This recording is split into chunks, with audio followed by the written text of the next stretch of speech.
نحمده ونستعينه ونؤمن به ونتوكل عليه ونعوذ بالله من شرور أنفسنا ومن سيئات أعمالنا من يهده الله فلا مضل له ومن يضلله فلا هادي له وأشهد أن لا إله إلا الله وحده لا شريك له وأشهد أن محمدا عبده ورسوله أرسله بالهدى ودين الحق ليظهره على الدين كله ولو كره المشركون اللهم صل على محمد وعلى آل محمد كما صليت على إبراهيم وعلى آل إبراهيم اللهم بارك على محمد وعلى آل محمد كما باركت على إبراهيم وعلى آل إبراهيم إنك حميد مجيد أما بعد فإن خير الحديث كتاب الله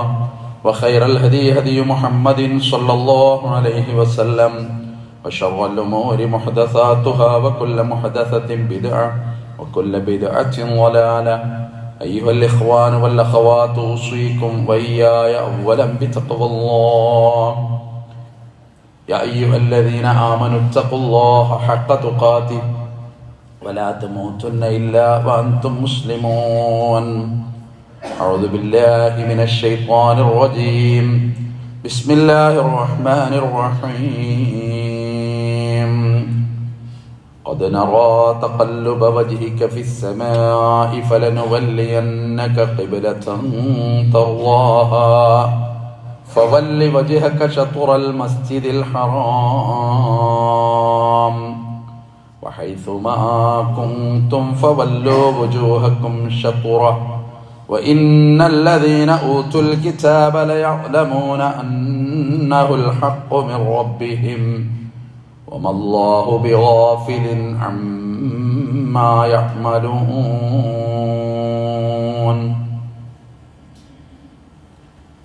ബഹുമാനികളായ സത്യവിശ്വാസികളെ, വിശ്വാസിനികളെ, കാരുണ്യവാനായ പടച്ചറപ്പിൻ്റെ വിധിവിലക്കുകൾ ജീവിതത്തിലെമ്പാടും സൂക്ഷിക്കണമെന്ന് എന്നോടും നിങ്ങളോടും ഓർമ്മപ്പെടുത്തുന്നു, വസിയത്ത് ചെയ്യുന്നു. കരുണക്കടലായ പടച്ചറപ്പ് ഇരു ലോക വിജയികളുടെ കൂട്ടത്തിൽ ഉൾപ്പെടുത്തി നമ്മളെ എല്ലാവരെയും അനുഗ്രഹിക്കുമാറാകട്ടെ.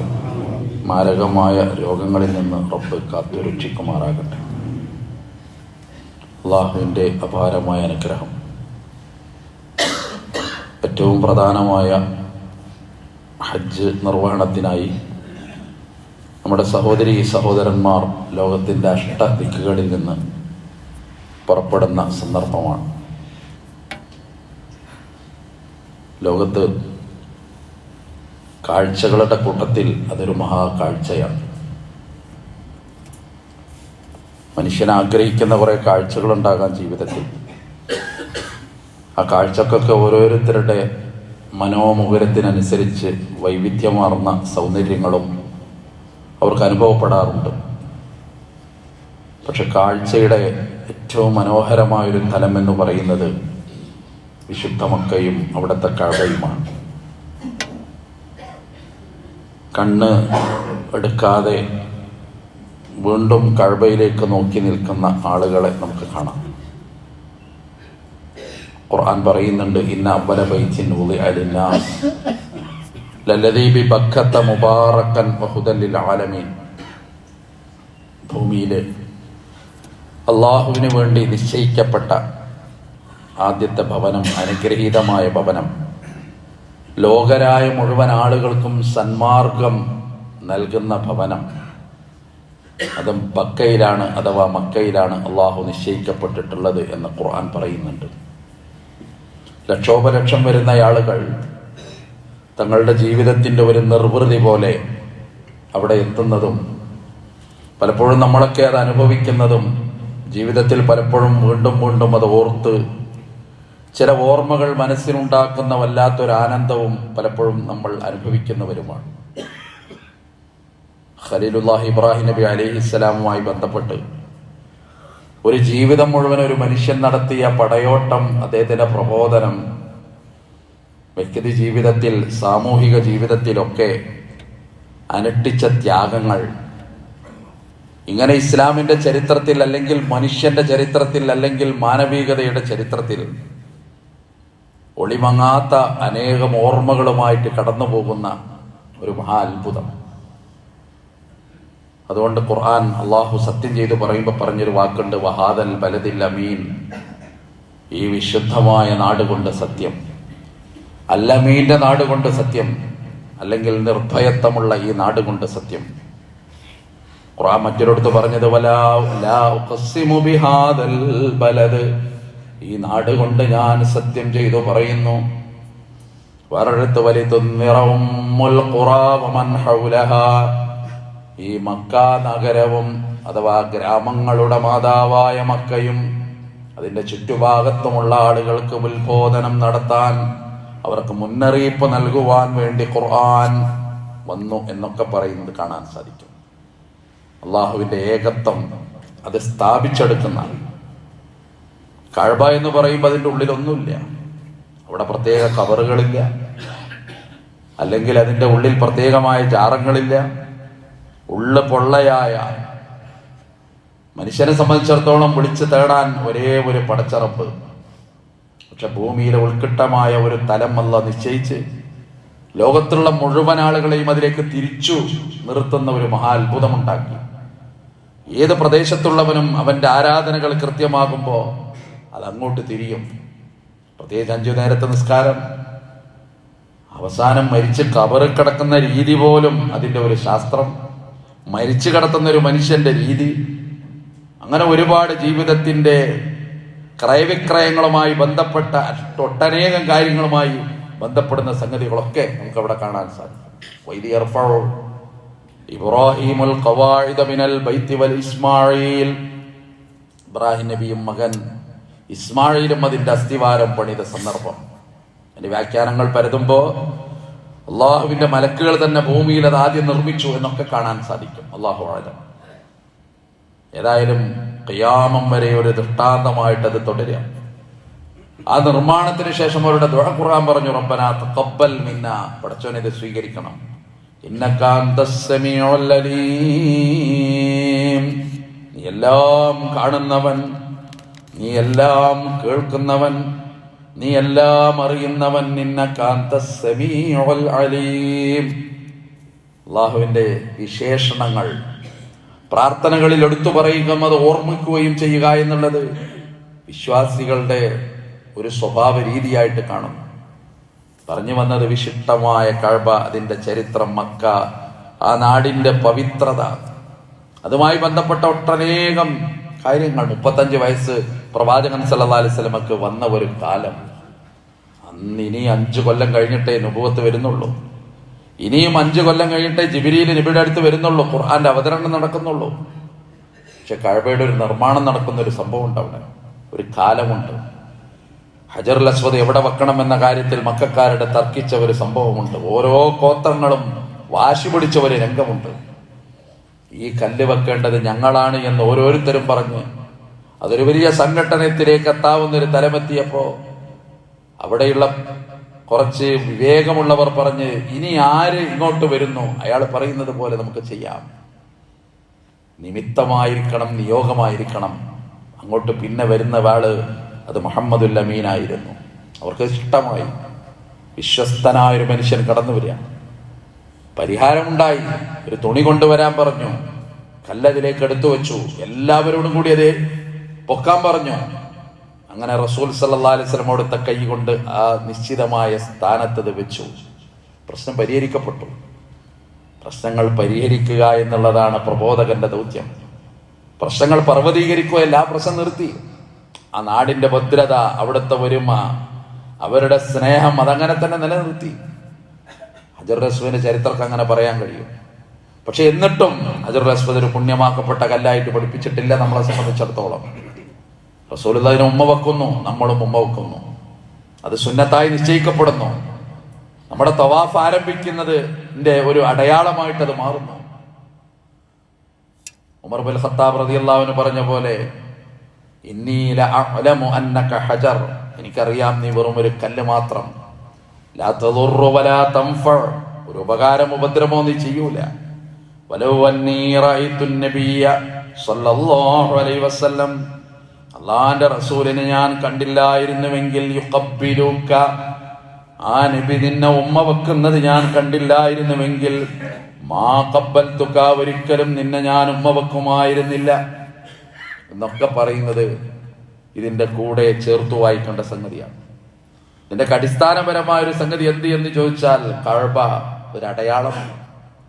അതിൻ്റെ ഉള്ളിൽ പ്രത്യേക ദൈവങ്ങളില്ല. ഖുറൈശികൾ ഒരുപാട് വിഗ്രഹങ്ങൾ അവിടെ ഉണ്ടാക്കി വെച്ചിരുന്നു. അതെല്ലാം എടുത്തെറിയുകയും ഇനി വരുന്ന ആളുകൾക്ക് മുഴുവൻ ഇതിനെ ശുദ്ധീകരിച്ചു.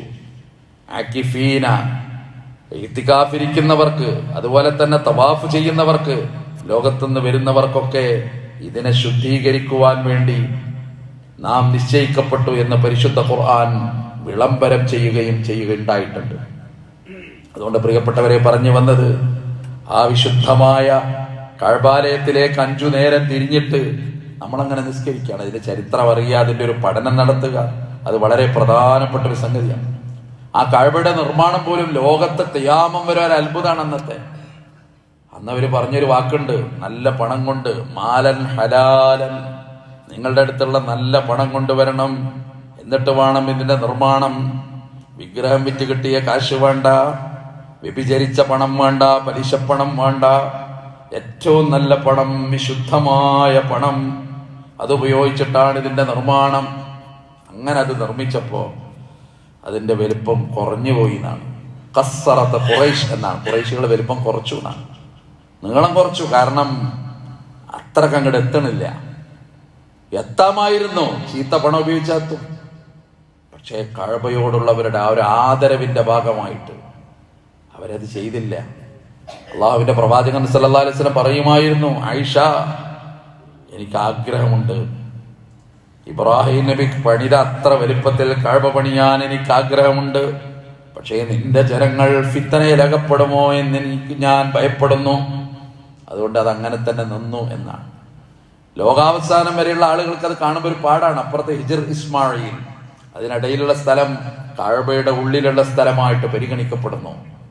ലോകത്തെ മനുഷ്യന്റെ ഏറ്റവും വലിയൊരു ഗുണമായിട്ട് ഖിയാമം വരെ പഠിപ്പിക്കുന്ന ഒരു സംഗതി മനുഷ്യന്റെ സാമ്പത്തിക വിശുദ്ധിയാണ്.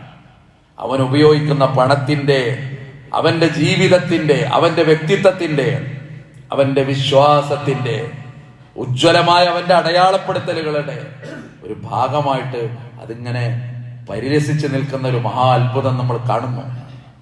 ഇപ്പോഴും അതാണ്. കഅബ ഇങ്ങനെ കാണുമ്പോ, അന്ന് ആ 35 വയസ്സിൽ, പ്രവാചകന്റെ 35 വയസ്സിൽ അവരങ്ങനെ പണിതിട്ടത് വല്ലാത്തൊരു അത്ഭുതമായിട്ട്, ഒരു പാഠമായിട്ട് അത് നിലകൊള്ളുക. പറഞ്ഞു വന്നത്, അങ്ങനെ കഅബയുടെ അനേകം ചരിത്രം, അവിടെ ഖലീലുല്ലാഹി ഇബ്രാഹിം നബി അലൈഹി ഇസ്ലാമിന്റെ ജീവിതം, വിശുദ്ധ നബി സല്ലല്ലാഹു അലൈഹി വസല്ലം മക്കയിലെ നിന്ന് മദീനയിലേക്ക് അവിടുത്തെ ജീവിതം പറിച്ച് നടപ്പെട്ടിട്ട് നമസ്കാരം തുടങ്ങുന്ന കുറെ കാലം, അതിന്റെ തുടക്കം, തിരിഞ്ഞു നിൽക്കാനൊരിടം, അതന്ന് ബൈത്തുൽ മുഖദ്ദസ്, മസ്ജിദുൽ അഖ്സ. പക്ഷെ അവിടുത്തെ ആഗ്രഹം മുഴുവൻ വിശുദ്ധ മക്കയിലെ കഅബയായിരുന്നു.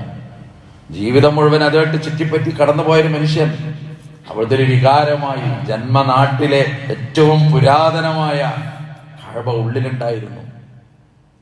അവസാനം ഖുർആൻ ആയത്ത് വരിക 18 മാസത്തിന് ശേഷമാണ് ആയത്ത് വരുന്നത്. 18 മാസം ആദ്യത്തെ ഖിബല ഏത് എന്ന് ചോദിച്ചാൽ അതിന്റെ ഉത്തരം മസ്ജിദുൽ അഖ്സയാണ് നമ്മുടെ. പിന്നെ ആയത്ത് വരിക ഖുർആൻ ബഖറ 144 ഓതി വെച്ച ആയത്ത്, ഖദ് നറാ തഖല്ലുബ വജ്ഹിക ഫിസ്സമാ, നിന്റെ മുഖം, ഖദ് നറാ, നമ്മൾ കാണുന്നു, ആകാശത്തേക്ക് നീ നിന്റെ മുഖത്തെ തിരിക്കുന്നു. ഫലനുവല്ലിയന്നക ഖിബ്ലതൻ തർളാഹ, അതുകൊണ്ട് നീ ആഗ്രഹിക്കുന്നത്, നിനക്കിഷ്ടപ്പെട്ട ഭവനത്തിലേക്ക്, ഖിബ്ലയിലേക്ക് തിരിയാൻ നീ കൊതിക്കുന്നു. അതുകൊണ്ട് നിനക്ക് അത് നാം അനുവദിക്കുകയാണ്. ഫവല്ലി വജ്ഹക ശത്റൽ മസ്ജിദിൽ ഹറാം, അതുകൊണ്ട് നീ മസ്ജിദുൽ ഹറാമിലേക്ക് തിരിഞ്ഞുകൊള്ളുക. വഹൈസുമാ കുന്തും, എവിടെയാണെങ്കിലും, ഫവല്ലൂ വുജൂഹക്കും ശത്റ, നിന്റെ മുഖങ്ങൾ, നിങ്ങളുടെ മുഖങ്ങൾ അതിന്റെ നേരെ തിരിച്ചുകൊള്ളുക.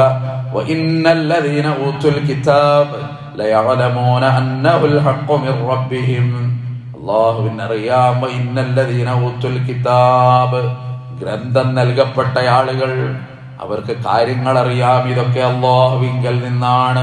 വമല്ലാഹു ബിഗാഫിലിൻ അമ്മാ യഅ്മലൂൻ. അവർ പ്രവർത്തിക്കുന്നതിനെ കുറിച്ച് അല്ലാഹു അശ്രദ്ധനല്ല.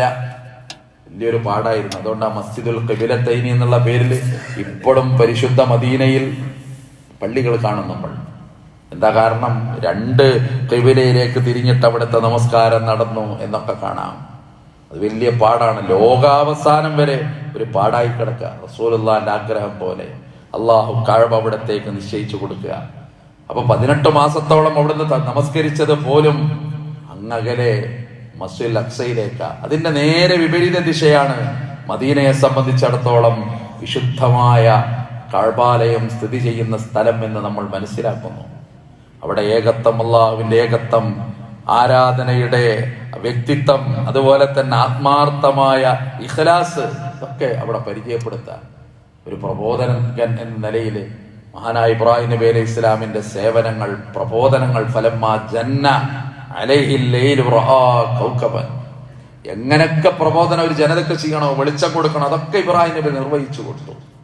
അതുകൊണ്ട് അവസാനം അദ്ദേഹത്തിന്റെ പ്രബോധന രീതി പറയുന്നുണ്ട് ഖുർആൻ. അൻആം സൂറത്ത് ഇങ്ങനെ എടുത്തു നോക്കുമ്പോൾ കാണും അതിന്റെ 76-ാമത്തെ ആയത്ത് മുതൽ ആകാശത്തെ നക്ഷത്രം കണ്ട ഒരു നേരമുണ്ട്.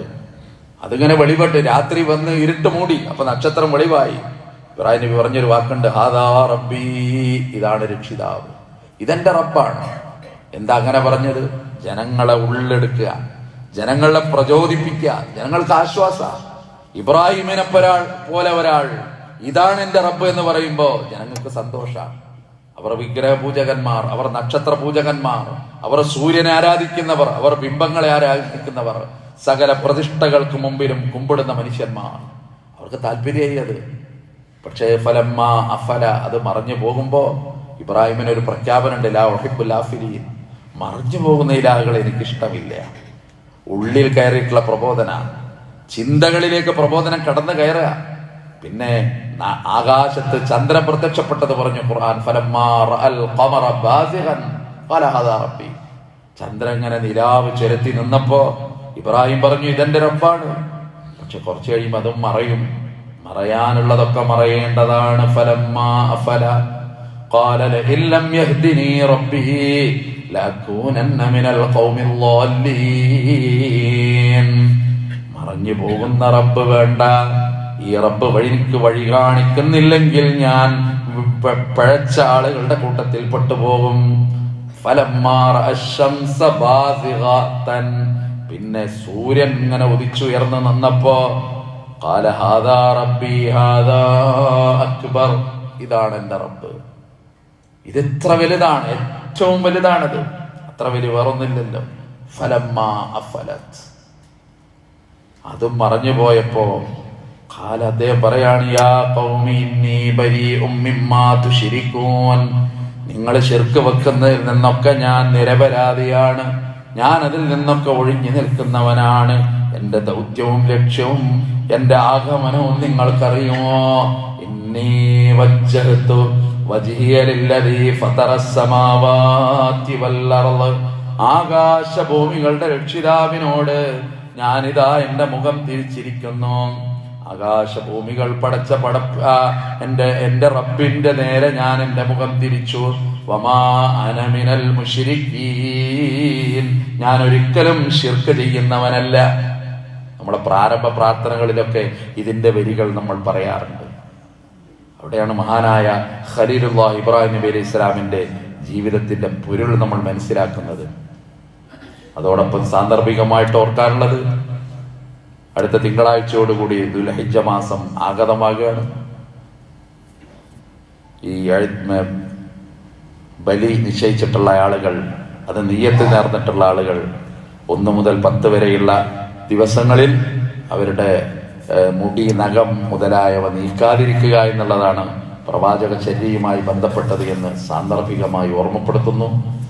ഏറ്റവും ശ്രേഷ്ഠമായ 10 ദിവസങ്ങൾ എന്ന് പറഞ്ഞ് പരിചയപ്പെടുത്തുന്ന ദുൽഹിജ്ജയുടെ ആദ്യത്തെ 10 ദിവസത്തിന്റെ പ്രാധാന്യമൊക്കെ ധാരാളമായിട്ട് പരിചയപ്പെടുത്തുന്ന ഒരുപാട് വചനങ്ങൾ കാണാൻ സാധിക്കും. അതുകൊണ്ട് അള്ളാഹു അനുഗ്രഹിച്ച അവന്റെ ഷിആറുകളുടെ ഭാഗമായ ഈ പുണ്യമാക്കപ്പെട്ട ആഗതമാകുന്ന ദിവസങ്ങളിൽ കൂടുതൽ റബ്ബിനോട് അടുക്കാനും കൂടുതൽ അമൽ ചെയ്യുവാനും അല്ലാഹു റബ്ബുൽ ഇസ്സത്ത് നമ്മളെ എല്ലാവരെയും അനുഗ്രഹിക്കുമാറാകട്ടെ.